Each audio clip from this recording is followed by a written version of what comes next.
नमस्कार दर्शक बंधु जास्मिन ओडिया चैनल रे आपण समस्त को स्वागत। दर्शक बंधु आपण अपराजिता फूल विषय अल्प बहुत जानिथिबे जार नाम रे ही जय रही अर्थात जार केबे पराजय हो न थाए एवं यार अन्य एक नाम हेउछि नीलकंठ जहाँकि महादेवंकर अन्य एक नाम अटे एवं देवी दुर्गांकर अन्य नाम अपराजिता अटे।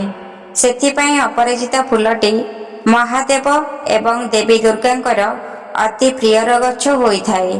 अपराजिता फूलटी भारतर अनेकांशरे देखिबाको मिलिथाए।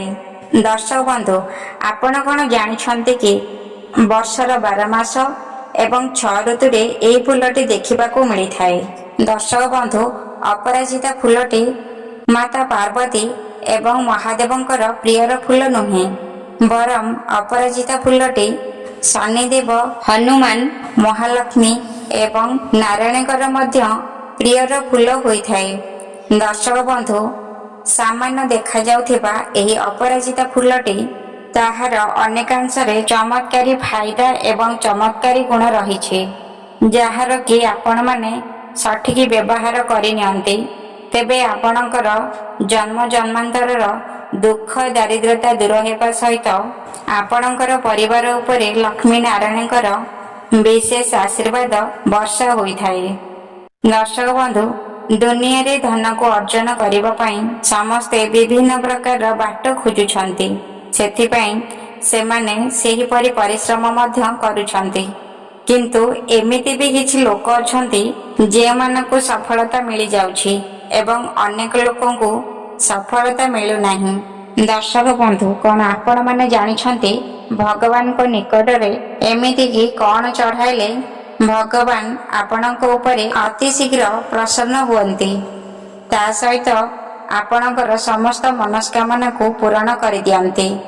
ता सहित एमिति भी किछि जिनिस अछि जहाको आपण माने निज घरे रखिबा द्वारा भगवानकर आशीर्वाद आपणक घर उपरे वर्षा होइथाए एवं आपणक घर को धन आसीबार मार्ग खोली जाइथाए। एबे मु आपण मानको एई वीडियो माध्यम रे अपराजिता फूलर किछि चमत्कारी एवं तंत्रोक्त प्रयोग बताइबे जहाको आपण करिनेबा द्वारा आपणक घर को देवादेवींकर आगमन होइथाए जहा द्वारा आपणक घरे केबे भी धनर अभाव देखा जाय न थाए। आज्ञा हाँ आपण माने केवल अपराजिता फूलरे एही उपायटी करिके देखंतु आपणकर समस्त बाधा विघ्न दूर हेबा सहित माँ लक्ष्मी आपणक परिवार उपरे प्रसन्न होइथान्ते। दर्शक बंधु मु आपण मानको बताई देबाको चाहिबी कि आपण एही उपायटी करिबा समय गोटिए कथार ध्यान रखिबे जेपरि आपणकु केही भी व्यक्ति न देखिबे जेपरि कि एही उपायटी गुप्त भावरे करि परिबे। दर्शक बंधु आपण मानको मैं एमिति गोटे उपाय कहिबी जहाको आपण माने मात्र एक थर प्रयोग रे ही चमत्कारी फायदा निजे ही देखिबा पई पाइबे ता सहित आपणक जीवन रे जहा भी किछि अधा अधूरा मनस्कामना रहिछि किंबा आपण माने बहुत बड़ समस्या रे फसी जाइछन्ति तेबे सेथिरु मध्य आपणको बाहरिबार बाट मिली जिवो। आसंतु जानिबा सेही चमत्कारी उपाय विषय रे एहा पूर्व वीडियोटी की लाइक करी कमेंट बॉक्स रे आपणकर प्रिय देवादेवींकर नाम लिखि दियंतु।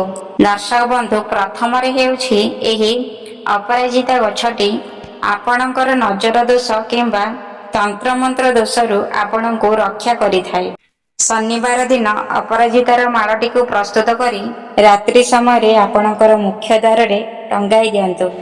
टांगिबा द्वारा आपणकर घर को भूत प्रेतर भय न थाए ता सहित जदि भी आपण घर को कहार नजर दोष लागिथिबो तेबे सेथिरो मध्य अपराजिता फूलटी आपणक घर को रक्षा करिबो।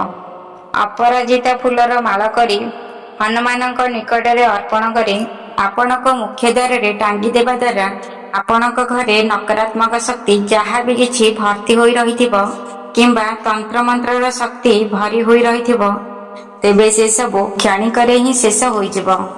ता सहित ए अपराजिता फूलर मालाटी को आपणक मुख्य द्वार रे रखिबा द्वारा ଆପଣଙ୍କ ଘରକୁ ଦେବାଦେବୀଙ୍କର ଆଗମନ ହୋଇଥାଏ ଏବଂ ମା ଲକ୍ଷ୍ମୀ ଆପଣଙ୍କ ଘରେ ସ୍ଥିର ଭାବରେ ବାସ କରିଥାନ୍ତି।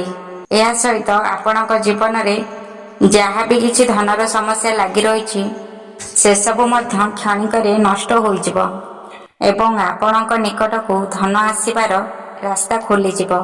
ଦ୍ୱିତୀୟରେ ହେଉଛି ଆପଣ ସୋମବାର କିମ୍ବା ଶନିବାର ଦିନ ଅପରାଜିତା ଫୁଲର 5ଟି ଫୁଲ ନେଇଯିବେ ଏବଂ ସେହି ଫୁଲଟିକୁ ତୋଳି କରି ଆଣିବା ପରେ କୌଣସି ପ୍ରଭାବିତ ଜଳରେ ଆପଣମାନେ ତାକୁ ଭସେଇ ଦିଅନ୍ତୁ ଏବଂ ସେହିପରି ଆପଣ ଗୋଟିଏ କଥାର ଧ୍ୟାନ ରଖିବେ, ଏହି ଉପାୟଟି କରିବା ସମୟରେ ଆପଣଙ୍କୁ କୌଣସି ବ୍ୟକ୍ତି ଦେଖିବେ ନାହିଁ, ଯାହାଦ୍ୱାରା ଆପଣମାନେ ଖୁବ୍ ଶୀଘ୍ର ଏହାର ଚମତ୍କାରୀ ଫାଇଦା ଦେଖିବାକୁ ପାଇବେ।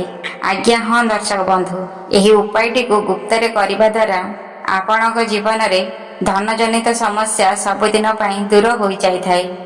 ଯଦି ଆପଣମାନେ କୌଣସି ଋଣ କରଜରେ ବୁଡ଼ି ଯାଇଛନ୍ତି ତେବେ ସେଥିରୁ ମଧ୍ୟ ଆପଣମାନଙ୍କୁ ଖୁବ୍ କମ୍ ସମୟ ମଧ୍ୟରେ ମୁକ୍ତି ମିଳିଯିବ। ଏହା ସହିତ ଆପଣଙ୍କୁ ନୂତନ ଚାକିରି କ୍ଷେତ୍ରରେ ମଧ୍ୟ ଶୁଭ ଫଳ ମିଳିଯିବ। ଆପଣମାନେ ଏହି ଉପାୟଟିକୁ 5 ସପ୍ତାହ କରିକି ଦେଖନ୍ତୁ, ଆପଣଙ୍କୁ ଏଥିରୁ ନିଶ୍ଚିତ ଭାବେ ଶୁଭଫଳ ପ୍ରାପ୍ତି ହେବ। ତୃତୀୟରେ ହେଉଛି ଯଦି ଆପଣମାନେ ନିଜ ମନ ମୁତାବକ ଚାକିରି ପାଇବା ପାଇଁ ଚାହୁଁଛନ୍ତି ତେବେ ଆପଣମାନେ ଦେବୀ ଦୁର୍ଗା ମା ପାର୍ବତୀଙ୍କ ନିକଟରେ ପ୍ରତ୍ୟେକ ଦିନ ଅପରାଜିତା ଫୁଲ 11ଟି ଅର୍ପଣ କରନ୍ତୁ। ଯଦି ଆପଣଙ୍କ ଦ୍ୱାରା ଅପରାଜିତା ଫୁଲଟିକୁ ପ୍ରତ୍ୟେକ ଦିନ ଚଢ଼େଇବା ସମ୍ଭବ ହୋଇପାରୁନାହିଁ ତେବେ ନବରାତ୍ରିର 9 ଦିନ କିମ୍ବା 21ଟି ମଙ୍ଗଳବାର ଦିନ ଆପଣମାନେ ଏପରି ଅର୍ପଣ କରିପାରିବେ। ଯେ ପର୍ଯ୍ୟନ୍ତ ଆପଣଙ୍କର ସେ ମନସ୍କାମନା ପୂର୍ଣ୍ଣ ହୋଇନାହିଁ ସେ ପର୍ଯ୍ୟନ୍ତ ଆପଣମାନେ ସମ୍ପୂର୍ଣ୍ଣ ନିଷ୍ଠାର ସହିତ ଏହି ଉପାୟଟିକୁ ପାଳନ କରିବେ। ଏହାକୁ ନିଷ୍ଠାର ସହିତ କରିବା ଦ୍ୱାରା ଆପଣଙ୍କର ମନପସନ୍ଦର ଚାକିରି ମଧ୍ୟ ମିଳିଯିବ। ଏହା ସହିତ ଆପଣଙ୍କ ମନର ସମସ୍ତ ମନସ୍କାମନା ମଧ୍ୟ ପୂର୍ଣ୍ଣ ହୋଇଯିବ। ଚତୁର୍ଥରେ ହେଉଛି ଆପଣମାନେ ପ୍ରତ୍ୟେକ ଶନିବାର ଦିନ ହନୁମାନ ମନ୍ଦିରକୁ ଯାଇ କିଛି ଅପରାଜିତା ଫୁଲକୁ ଅର୍ପଣ କରନ୍ତୁ। ଅପରାଜିତା ଫୁଲର ଏହି ଉପାୟଟିକୁ ଆପଣମାନେ କରିବା ଦ୍ୱାରା ଆପଣଙ୍କ ଜୀବନରେ ଯାହା ବି କିଛି ସଙ୍କଟ ଲାଗି ରହିଛି ସେସବୁକୁ ସଙ୍କଟମୋଚନ ହରଣ କରିନେବେ। ପଞ୍ଚମରେ ହେଉଛି ଆପଣମାନେ ପ୍ରତ୍ୟେକ ସୋମବାର ଦିନ ଧଳା ବସ୍ତ୍ରକୁ ପରିଧାନ କରି ଶିବଲିଙ୍ଗରେ କିଛି ଅପରାଜିତା ଫୁଲକୁ ଚଢ଼ାଇବା ଦ୍ୱାରା ଆପଣଙ୍କ ଜୀବନରେ ଧନର ଆଗମନ ହୋଇଥାଏ। ତା ସହିତ ଆପଣଙ୍କ ଜୀବନରେ ଯାହା ବି କିଛି କରଜ ଲାଗି ରହିଛି ତେବେ ସେଥିରୁ ମଧ୍ୟ ଆପଣଙ୍କୁ ମୁକ୍ତି ମିଳିଯାଇଥାଏ। ତା ସହିତ ଆପଣଙ୍କର ବେପାର ବାଣିଜ୍ୟ କ୍ଷେତ୍ରରେ ମଧ୍ୟ ଉନ୍ନତି ଦେଖିବା ପାଇଁ ମିଳିଥାଏ। ତେବେ ଦର୍ଶକ ବନ୍ଧୁ, ଏହା ତ ଥିଲା ଅପରାଜିତା ଫୁଲର କିଛି ଚମତ୍କାରୀ ଫାଇଦା। ଯଦି ଆପଣମାନେ ସମ୍ପୂର୍ଣ୍ଣ ନିଷ୍ଠା ଏବଂ ଭକ୍ତିର ସହିତ ଏହି ଉପାୟଟିକୁ ପାଳନ କରିବେ ତେବେ ଆପଣଙ୍କ ଜୀବନରୁ ସମସ୍ତ ଧନଜନିତ ସମସ୍ୟା ଖୁବ୍ କମ୍ ସମୟ ମଧ୍ୟରେ ଦୂର ହୋଇଯିବ। ଯଦି ଆପଣମାନଙ୍କୁ ଭିଡ଼ିଓଟି ଭଲ ଲାଗିଥାଏ ଭିଡ଼ିଓଟି ଗୋଟେ ଲାଇକ୍ କରି କମେଣ୍ଟ ବକ୍ସରେ ଆପଣଙ୍କର ପ୍ରିୟର ଦେବାଦେବୀଙ୍କର ନାମ ଲେଖିଦେବେ।